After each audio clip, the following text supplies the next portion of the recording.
নুমলীগড়ৰ তেল শোধনাগাৰৰ তৈল পৰিবাহী পাইপৰ আচলতে ফুটা কৰি পেলাই এবাৰ তেল চুৰি চক্ৰ নামি পৰিছে এক বিশেষ কায়দাত। আমি আছো উপস্থিত গোলাঘাট জিলাৰ নুমলীগড়ৰ ৰাংচালি অঞ্চলত আৰু কালি যিহেতু উক্ত অঞ্চলৰ যি 6 ফুট তলত থকা পাইপ তৈল পৰিবাহী পাইপ ফুটা আচলতে একাংশ দুষ্ট চক্ৰ ইয়াৰ পৰা তেল চুৰ কৰা পৰিলক্ষিত হৈছিলে।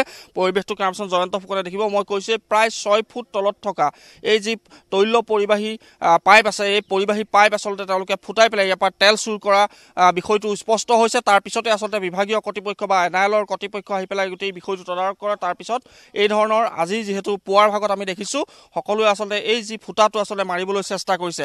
এটা কথা ক'ব লাগিব, বিগত এই বৰ্ষতে আচলতে দুবাৰকৈ এইদৰে তৈল আচলতে পাইপ আচলতে ফুটা কৰা পৰিলক্ষিত হৈছিলে আৰু যাৰ ফলত আচলতে তীব্ৰ চাঞ্চল্যই বিৰাজ কৰিছিলে সমগ্ৰ অঞ্চল। নিৰাপত্তাৰ দিশটো ইয়াত আছে, যিহেতু নুমলীগড় আৰক্ষী চকীৰ অন্তৰ্গত এই ৰাংচালি যি আছে, এই ৰাংচালিতে আচলতে এনেধৰণৰ এক দুষ্ট চক্ৰই আচলতে তৈল পৰিবাহী পাইপ ফুটোৱাৰ ফলত এনেধৰণৰ সমস্যাৰ সন্মুখীন হৈছে। আৰু কিন্তু এটা কথা আমি কৈছোঁ যে এই ক্ষেত্ৰত এনআইএলৰ কৰ্তৃপক্ষই যিখিনি ব্যৱস্থা গ্ৰহণ কৰিব লাগে সেইখিনি কিমান দূৰ কৰিছে সেয়াক লৈ এক প্ৰশ্ন হৈছে।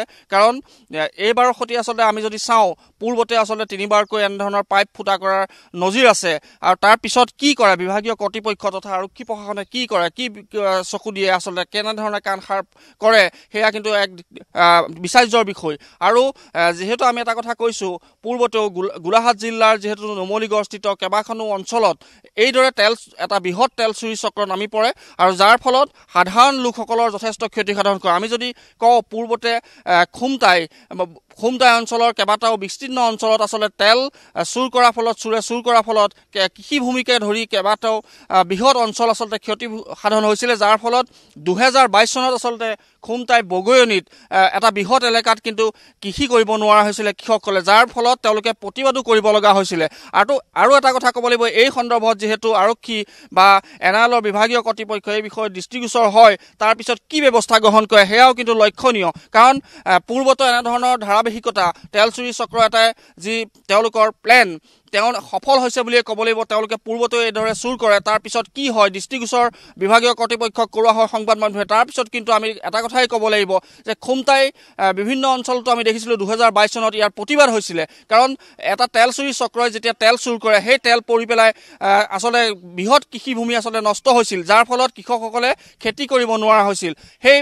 তাৰ পৰিপ্ৰেক্ষিতত আচলতে কৃষকসকলে প্ৰতিবাদত অংশগ্ৰহণ কৰিছিল। তাৰপিছত আৰক্ষীয়ে কেইবাজন লোকক আচলতে আটক কৰিবলৈ সক্ষম হৈছিল। কিন্তু তাৰপিছত কি হ'ল বিষয়টো সীমান্তে গেঠেলা মাৰিল নেকি, সেয়াও ডাঙৰ প্ৰশ্ন। মোৰ লগত নুমলীগড়ৰ সাংবাদিক জানমণি আছে। আমি আপোনাৰ পৰা জানিবলৈ চেষ্টা কৰিছোঁ, যিহেতু আপুনি প্ৰত্যেক বৰ্ষতে বা যেতিয়াই তেল চুৰি হয় আপুনি সংবাদ প্ৰেৰণ কৰি আহিছে।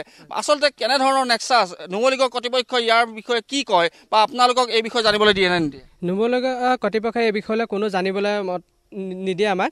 মোটামুটি বিগত দৰে এইবাৰ সৈতে 3 নম্বৰ বাৰ হৈ গ'ল। 3 নম্বৰ বাৰ ইয়াত তেল চুৰি চক্ৰ এটা ডাঙৰ তেল চুৰি চক্ৰ আছে বুলি আমি জড়িত দেখিবলৈ পাইছোঁ। যে প্ৰত্যেকবাৰ দৰে এইবাৰো দেখিবলৈ পাইছোঁ তেল চুৰি চক্ৰটোৱে ডাঙৰ ঘটনাৰ পৰা ৰক্ষা হৈছে বুলি ক'ব পাৰি। যি জনসাধাৰণ মানে যিটো মুখলৈ গৈ আছিলে, যিটো বাগজান কাণ্ড পৰিণতি যে নহ'ব এইটো অনুমান কৰিব পৰা হৈছে।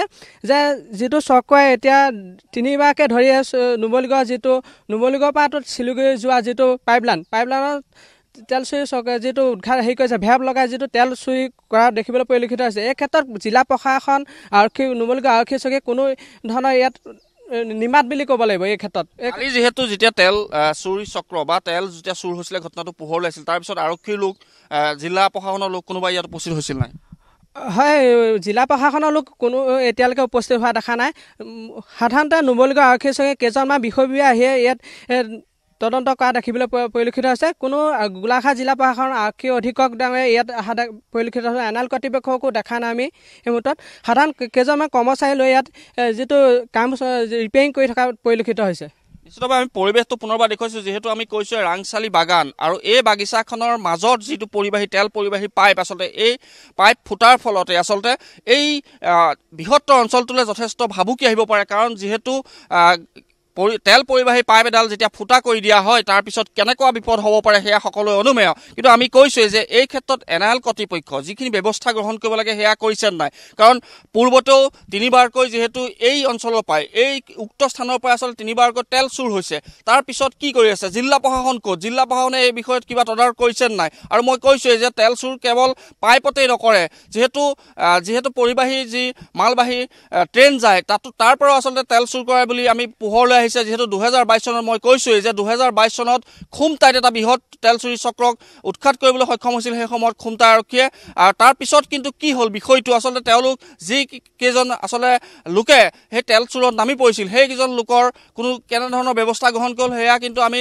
বোধগম্য নহয় তাৰ পিছতো আমি ক'ব লাগিব NIL কৰ্তৃপক্ষই নহয় ক'ৰবাত তেওঁলোকে বা আৰক্ষীয়ে বা জিলা প্ৰশাসনৰ লোকে ক'ৰবাত নহয় ক'ৰবাত ভুল কুটি আছে নেকি যিহেতু এয়া এক সৰু বিষয় নহয় কাৰণ NILৰ পৰা শিলিগুৰিলৈ যোৱা যিডাল তেল পৰিবাহী পাইপ এই পাইপ ফুটা কৰি পেলাই তেওঁলোকে যি বৃহৎ আচলতে তেল চুৰ কৰাৰ অংক কৰিছে সেই অংক আচলতে তেওঁলোকে সফল হৈছে বুলি ক'ব লাগিব কাৰণ কেতিয়া এই ফুটা কৰিলে কাৰো আচলতে কোনেও নাজানে কাৰো সকলোৰে অজ্ঞাতে হৈছে আৰু এই সন্দৰ্ভত যেহেতু গাঁওৰক্ষী বাহিনীৰ লোকে প্ৰত্যক্ষ কৰাৰ পিছতহে আৰক্ষীক খবৰ দিছে বা NIL কৰ্তৃপক্ষক খবৰ দিছে এই কেতিয়াৰ পৰা কৈছে সেয়াও ডাঙৰ প্ৰশ্ন কেনেবাচোন জয়ন্ত ফুকনক পুনৰবাৰ পৰিৱেশটো দেখুৱাবলৈ অনুৰোধ জনাম যেহেতু এক বৃহত্তৰ বাগান এৰিয়াৰ মাজত থকা এই বৃহৎ পাইপ আচলতে এই পাইপ ফুটা কৰিবলৈ সাহস কেনেকৈ পালে বা এই ক্ষেত্ৰত কি কৰণীয় আছে জিলা প্ৰশাসন বা নুমলীগড় তেল শোধনাগাৰ কৰ্তৃপক্ষ সেয়া সময়ত পোহৰলৈ আহিব কিন্তু যেতিয়া ঘটনা হৈ যায় তাৰপিছত সকলো সাৰ পায় নুমলীগড় শোধনাগাৰে কওক জিলা প্ৰশাসনে কওক বা আৰক্ষী প্ৰশাসনে হওক আমাৰ নুমলীগড়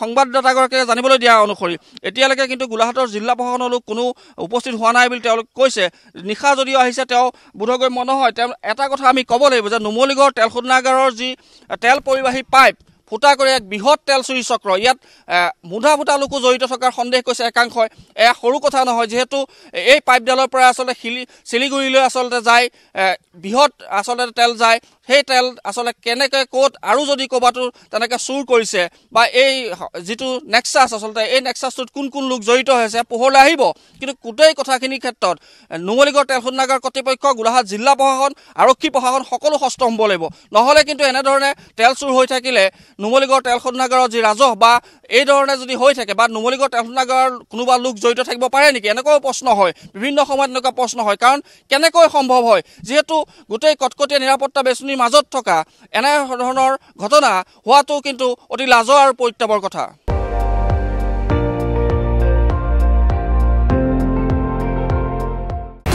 আপুনি চাই আছে ND24 সৰ্বশ্ৰেষ্ঠ নহয় সৰ্বোত্তমৰ দৌৰ